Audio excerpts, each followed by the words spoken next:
Big changes in schools, it's time to know what's shaping classrooms, where do we go? Policy shifting, rules on the move. Parents.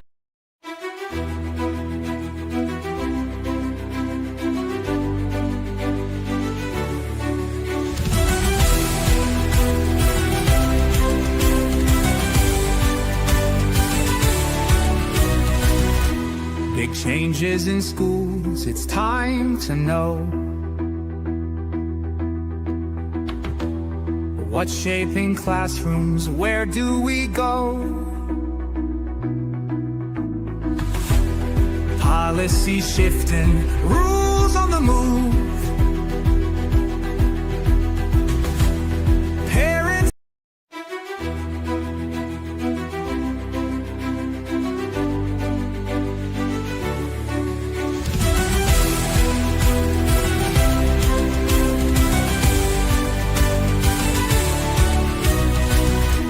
Big changes in schools, it's time to know what's shaping classrooms, where do we go?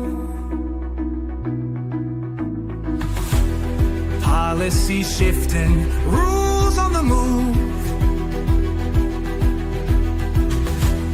Parents. Good evening, good evening, good evening. Welcome, welcome, welcome to Policy a Pulse. I can't even talk today. Policy Pulse, Education Edition.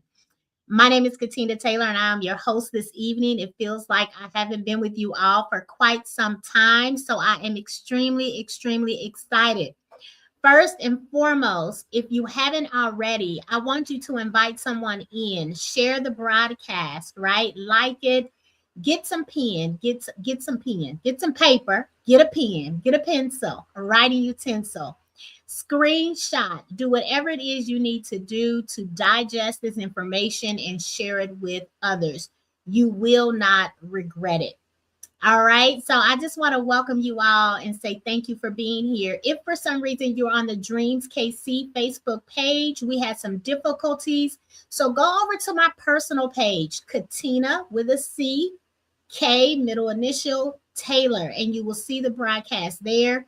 We're also on our YouTube page at Literacy is Liberation, as well as LinkedIn. So we are on Facebook, LinkedIn, and YouTube this evening. So I just wanted to make sure that you all are aware of that. If you have been following this Title I series, this is part 8 of 10. You already know that this isn't about theory, right? This is about power, responsibility, and what happens when federal law is treated like a suggestion instead of a requirement. Do I need to say that again? That this isn't about theory. This isn't about philosophy. This isn't even about opinion. This is about power and responsibility and what happens when federal law is treated like a suggestion instead of a requirement. And tonight, part 8. If you haven't seen the first 7, go to our YouTube channel, check them out in order. It will be really helpful for you to understand the content and the concept and what we are talking about. But part 8 is tonight, right? And we're talking about consequences, not feelings, not what we feel, not what we think, not even our frustration. We have shifted and moved into consequences because when schools ignore federal law, it's not abstract. It shows up in classrooms, in services that are denied to our students and families, and in opportunities lost for children. So I need you to understand that, okay?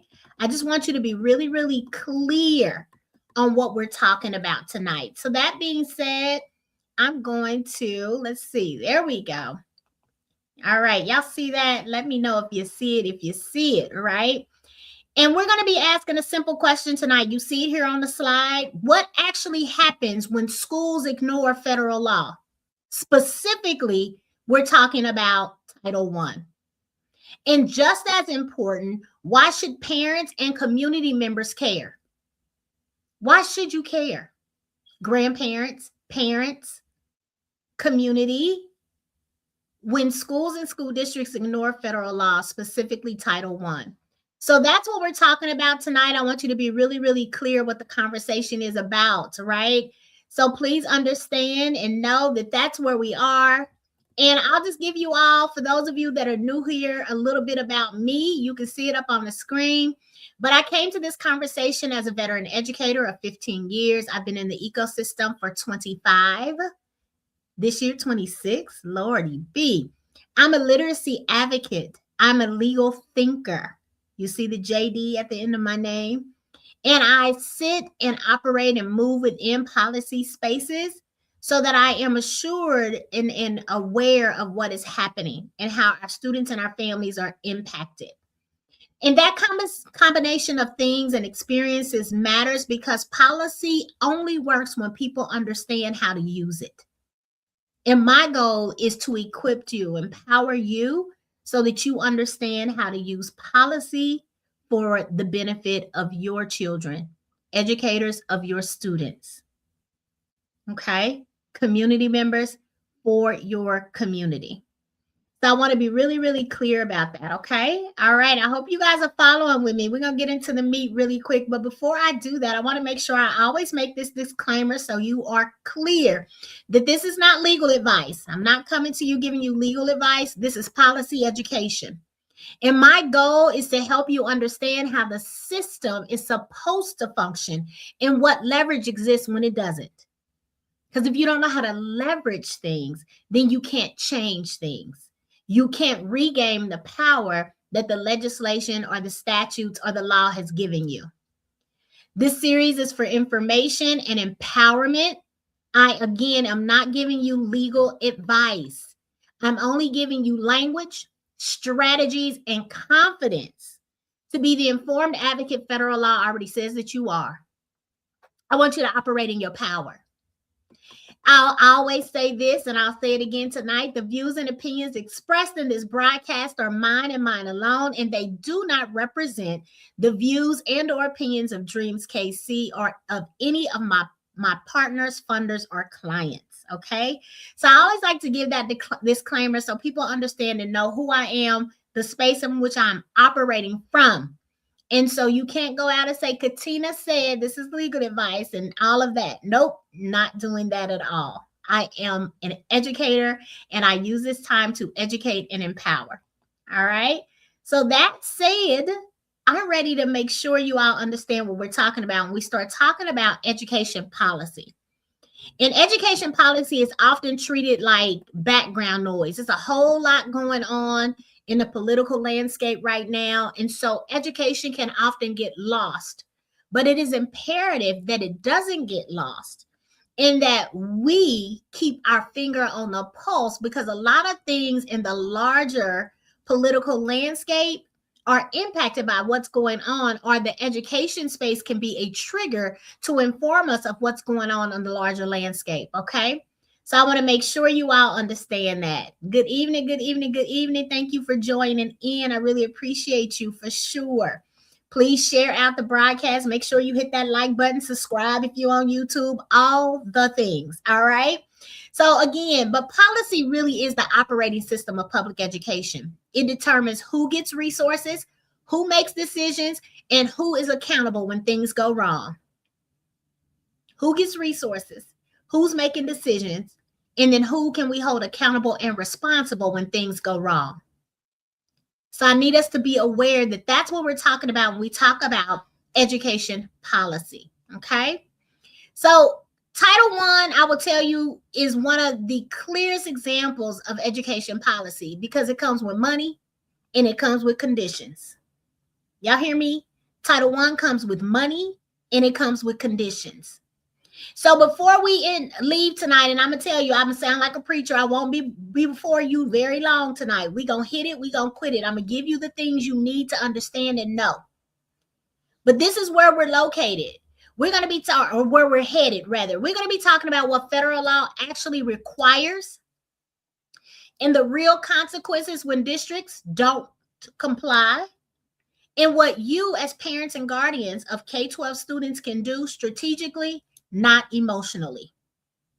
And I know that can be hard because when we feel as if our power is being taken away or that our children aren't getting the resources, our first initial reaction could very well be emotional. But we have to step out of the emotion and into the strategy. We have to step out of the emotion and mobilize. We have to step out of the emotion and organize. Y'all with me? All right. I just want you to understand. And yes, it's about putting on pressure because pressure creates compliance. Let me say that again. It is about stepping out of emotion, but it is about applying pressure because pressure creates compliance, or at least it should. So I want you to understand what we're doing here today, okay? What we're talking about. So the first thing I want to make sure you know, write this down, screenshot it, whatever you need to do. But I want to be real clear about what an LEA is because you will hear that term used a lot. And so if you're a parent, you're a grandparent, you're, in a community member that just may not be tied to education that closely, I want you to really understand what that means. And all it is local education agency. That's what that acronym abbreviation stands for, local education agency. In plain language, if you had to tell another parent what that means, it means your school district. It means your charter organization. But at the state level and in statutes and policy, oftentimes we hear LEA, and we're not quite clear what that means. So it means local education agency, and it means your school district. It means your charter organization. And that matters because the LEA is the organization, the structure, the entity, the system that receives the Title I money. They decide how it's spent, and they are the ones that hold on to or carry the legal responsibility. So if a school is doing something that is not compliant, they are accountable to the LEA, the superintendent and the board. You with me? And then that superintendent and that board is responsible to the state. And then that state is responsible or answers to the federal government because Title I money is a federal allocation. Okay? If something goes wrong, accountability doesn't stop at the school building. It lands with the LEA, the local education agency. And again, that's your school district or your charter organization. So I want you to be really clear that when you hear that term, you know and understand what we're talking about. All right. So let's keep it moving. Let's keep it moving because I want to stay on task. I don't want to hold you long. I always say that there are really three types of consequences when it comes to noncompliance in regards to Title I. The buckets, right? Money, oversight, and legal and reputation, right? Noncompliance isn't hypothetical. It's not, oh, you might need to comply. No, you must. There are three real categories of consequences that districts face if, in fact, they are not compliant with Title I rules and regulations. The statute, the Every Student Succeeds Act. One can be a financial impact. When Title I funds are misused or the plan to spend them isn't developed with parent input, states can restrict future funding or demand repayment, which means ultimately fewer dollars for students. That's not what we want. So we want compliance. Another consequence can be increased oversight. Districts can be placed under corrective action plans. They can be monitored. They can be audited. Oversight increases when trust breaks down. So if we have so many parents reporting a school district or a charter organization, the state's going to take notice. What's going on here? Do we need to monitor them more closely? Do we need to come in and do an audit? Do we need to put them on an action plan? Accountability and responsibility. And then you have that legal and public pressure. Formal complaints, investigations, and reputational damage. Start talking about the misuse and the misallocation, inappropriate misappropriation of funding. Media gets involved very quickly. Authorities get involved very quickly. Somebody may end up being a scapegoat, lose a job, be misplaced. Not something we want to have happen, but it could, right? And public accountability changes behavior. Will funders show up? Do vendors want to work with these districts? Do teachers want to teach in these schools? Do parents want to send their students to these schools and school districts, these charters? If in fact there's reputational damage, asking a question, right? So these are the buckets. These are the consequence buckets that I always say: money, oversight, and the legal and public pressure. Okay. All right. So I want to get into, and this really is the meat right here. This is the meat. This is what's required under Section 1116 of the Every Student Succeeds Act, federal legislation. This is the baseline. What is required, right? These things are non-negotiable. It's what's required by the federal law, right? So let me tell you, if you've been a part of this series thus far, you already know the parents, the statute says the parents, y'all hear me? Can you hear me well? Parents jointly develop plans and policies. Jointly develop through a series of meetings, not just one. Okay? There must be annual Title I meetings, and schools are notorious for this. In school districts, they say, we had our annual Title I meeting. I know. But at the annual Title I meeting, what happened becomes the question. And generally, the response is crickets, or they've presented a plan that they have put together themselves and as parents, guardians, caregivers to sign off on it as if they jointly developed it, and they did not. That's not compliance. The statute requires two-way communication. Emails, texts, flyers, meetings, surveys, all of those things are required. Various methods of communication in languages that meets the needs of the families. Translation needs to be available. Technology, if needed and necessary. What about our hearing impaired folks? Are all of the people in the community of the school district participating or have the opportunity to participate in jointly developing the plans? If you can't answer that and show proof of that, then you're not compliant. Y'all hear me? So one-way announcements don't count.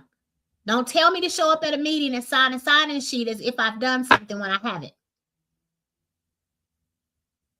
There is required an annual evaluation with parents.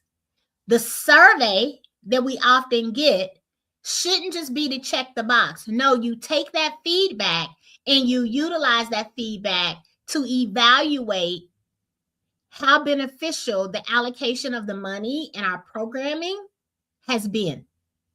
And then we decide collectively if we need to do something different the following year. And there must also be a clear public complaint process.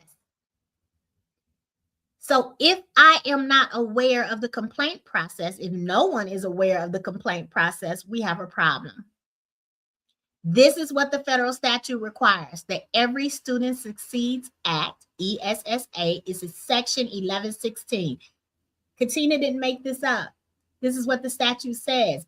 And so if any of these are missing, then compliance in your school district, your charter organization is already on shaky ground. This is the baseline, okay? I just want you all to be really, really clear about what is required, right? Now, I will tell you that in Missouri and Kansas, there are guidelines. Remember, this is a federal statute. In Missouri, Missouri has a manual. And what I will tell you is that they both Missouri and Kansas, do attempt to provide guidance and enforce the federal law, but they do it very differently. In Missouri, it is emphasized that documentation is king. And documentation is king. It is necessary. What Missouri says is if it isn't written down, it didn't happen. But what are we writing down? And are we being honest about what we're putting in writing? Right? The state manual that schools and school districts in the state of Missouri use, I've read it, does not align to the federal statute. So I would like to say that perhaps schools and school districts do believe that they're in compliance because they're following those guidelines. But what they haven't done is check those guidelines against the federal statute. So therefore, they very well may be out of compliance. It may be intentional, it may not. But if a parent or a group of parents comes to their school and school district in Missouri and says that this is what the federal statute says, but I know that we haven't been operating that way, don't stand 10 toes down, Title I administrator or school administrator. Take a look at it. Sit down, talk with those parents, that parent, and say, oh, let us look into this and see where we may be missing the boat. Okay? In Kansas, however, they are very much more explicit about consequences. They talk a lot about if we are not in the line, these are the consequences. And the language is clearer in their manual. And the accountability posture is more direct. So there's no question. We have consequences in place. We have accountability guidelines in place. They're more direct. Very different from Missouri, but they attempt both to comply. Different styles, same bottom line. Federal law applies in both states, period. So remember, this is federal law, and a state cannot usurp or do something different than what the federal law requires, okay? I want you all to understand that. If you're not in Missouri or Kansas, hit me up, drop in the chat, let me know where you're at. I'll look up and see what your manuals say, what the guidance is being given to the schools and school districts in your area, okay? All right, so here's your parent action ladder. This is your empowerment. This is the tools, right? This is where strategy matters. So the first thing you want to do as a parent, as a guardian, a grandparent, anyone, a community member, because you're a taxpayer, therefore you have standing, right, is you want to start at the school level. You want to put your concerns in writing. You can have verbal conversations. I have had them, but they often will not go anywhere because nothing has been documented. So you want to start by what you've noticed. Have you been invited to the table? Have the meeting notices been given in enough time? Are they happening at a time where the majority of the parents or guardians that have children in that school can attend, or at 9 o'clock in the morning while everybody's at work? Are you showing up to the annual Title I meeting and you're giving a 5-minute spiel about how the money is being allocated, and you haven't given any been given an opportunity to give input or jointly develop the plan? Put it in writing. The next thing you want to do is you want to escalate it. If you can't get your answers at the school level, then you want to escalate. Now, that doesn't mean emotion. Remember, we talked about that before. It means strategy. So you're going to talk to that superintendent, or you're going to talk to that charter sponsor or that executive director, however your organization is set up, whatever that hierarchy is, you go to the next level. I can't get anything done at that building level, then I need to talk to the board, the superintendent, right? Especially if you've given the school ample time to respond. You may say, Katina, well, what's ample time? You might not like my answer, but I'm going to say up to 30 days. Now, personally, 30 days seems long, but give them time. Give them time, 30 days. If they haven't said anything, they haven't addressed what you've given to them in writing, then that's when you go to that superintendent and that board, right? And then if you still can't get things taken care of, you may have to file a formal complaint with the state Title I office. Now, if you're in a traditional school district that has a certain structure, you can go from school administrator, Title I administrator at the district level, superintendent, school board, and then the state. If you're in a charter organization, you might not have all those layers. It may be school level, executive director, school board, state, or just school, board, state. It depends on the structure, but you want to follow kind of a process to ensure that no one can say you skipped any steps. You haven't avoided protocol, right? So you want to make sure you go step by step. Documentation matters. Dates matter. Calm persistence matters. You want to stay persistent in this thing, right? So then you say, all right, Katina, I put it in writing. I've documented everything. What's next? Well, we're going to talk about that next week for real, to be honest. We ain't even got to go into it tonight. I wanted you to know what the potential consequences are, what is required, how do you escalate if need be, right? Who you're going to be talking to about this and why it's important. So I'll tell you next week, we're going to part 9. Remember, this is only a 10-part series. Tonight's part 8. Next week, we go deeper. It's a full breakdown of what the complaint procedures should look like, how they should work, what to include, what districts must do once a complaint is filed, right?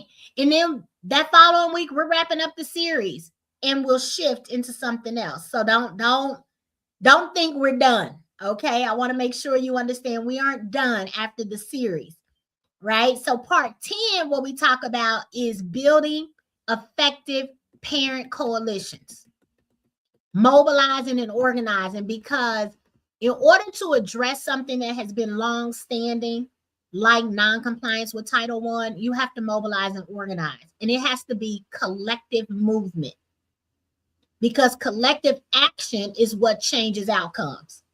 You want your school or school district to have an effective parent organization that's jointly developing these plans under this statute? You can't show it by yourself. So I want you to ensure that you know how to organize and mobilize, and then bring community partners alongside you. All right? So that's what it is. I want to make sure you all understand where we're going. So tonight we talked about consequences. Go back and look at what we talked about up until tonight. It's all on our YouTube channel. What actually happens when schools and school districts ignore federal law? And I'll tell you that many parents don't realize it, but consequences don't activate themselves. But the law says, yes, it does. The law says a lot of things, but until someone holds someone else's foot to the fire, things don't change. Systems respond when people know how to engage them properly. When you operate from a place of power, and in this case, it gives you power. So that's why next week, part 9 is very critical. I need you to be here. I need you to invite your PTA folks, your SAC folks, your DAC folks, your PTO, whatever parent group you're a part of. I need them to be here next week, because we're going to walk you through exactly how you file a complaint, step by step, right? Not emotionally, but strategically. Not talking about what your child didn't get, but know what all of our children are missing out on when we're not doing what we need to be doing under the federal law. So we're going to talk about when a concern becomes a formal complaint, because I have some concerns that are shifting into complaint mode. Who complaints go to and who they don't. You got to make sure you're giving it to the right people in your school district, in your charter organization. What districts are legally required to do once a complaint is filed. Timelines, documentation, and common mistakes that weaken a case. I need you to go in powerful, in good standing, so that you can shift the system, not weaken the case that you're attempting to move forward. So next week, Thursday, 6:00 p.m. Central Standard Time, this is the episode where you as parents, guardians, caregivers Stop asking, is something allowed? Because you've already learned that. We've covered that. And start asking, what's my next move? Because they're not hearing me. So now it's time for me to escalate. If you're a parent who has noticed the same issues in your school or school district year after year, no real engagement, no transparency, no follow through when they say they're going to get back to you, part 9 next week, this is for you. It's going to give you the process that schools don't explain. They don't explain it because who wants to deal with complaints? But guess what? They're required to do so. You are a customer of theirs. And as far as I know, anywhere we go and they have a complaint procedure, you can even see a complaint procedure when you drive through the drive-through. They say, if you are not happy with our service, call this number, email this number, send us, scan the QR code. They got all, it's on, if it's on the window at the drive-through, how is it that we send in our most precious commodities, our children, to schools? And there are certain requirements, but nobody knows what to do when those requirements aren't being followed. If you're a district leader or you come by this, somebody shares it, like, uh-oh, Katina's creating a ruckus. And you've been listening quietly. Well, I'm going to tell you next week, this is kind of where quiet watching turns into documented accountability. Right? Because we can no longer, as parents, as caregivers, as grandparents, as community members, sit idly by and let systems take our strippers of our power and not hold people accountable and responsible. It's not personal, right? So this is, next week is where knowledge becomes leverage. Understanding Title I is important. Know how to enforce it is something else entirely different. So up until this point, I've been telling you guys why Title I is important, who it benefits, the process by which a school has a school-wide Title I plan or very specific for very specific students. I've been giving you all of the foundation, what compliance looks like, what it doesn't look like. We've talked about consequences tonight. Now we're talking about how to file a complaint because my school and school district apparently doesn't respect my voice. And they are attempting to strip me of my power and not work collaboratively with parents as they've been mandated to do. So that's what I got for you all tonight. I want to thank each and every one of you for tuning in. I'm going to encourage you all to like, share the broadcast, invite other folks we only have 2 weeks left in terms of the live broadcast addressing Title I, because this has been a 10-part series. And then after that, we're going to talk about next steps. And we're going offline after part 10 in terms of Title I. Policy Pulse will still be here. I will continue to do Policy Pulse. But in terms of addressing Title I compliance, we're going offline. And we will be organizing and mobilizing and addressing this issue at the school level to ensure that our children, our grandchildren, our nieces, our nephews are getting what they are supposed to be getting. So that's what I have. I want to thank each and every one of you for tuning in. Again, like and share the broadcast. Invite folks. Same time next week, Thursday, 6:00 p.m. Central Standard Time. I am really honing it in to ensure that we get out. I've always said 30 to 45 minutes. I'm looking at the time. We started on time today. We are ending at 6:30. You all, this was good for me because normally we go long. I can talk and talk and talk, and we usually are here for an hour. So I'll be sharing some snippets from tonight's broadcast for anyone that hasn't been here or able to see them all. If you have any questions, I want you all to reach out to me, send me an email, or, put something in the chat or the comment section. I do monitor those and I will answer those questions. If it's anything specific to your particular district or school, please, again, reach out, especially if you're in Missouri or Kansas. Even if you're out of state, I know how to find the information that we need in order to move forward. All right. So that's what I have for you all tonight. You have a great evening. I will see you next Thursday, 6 o'clock p.m. Central Standard Time. Bye. And teachers get in the groove.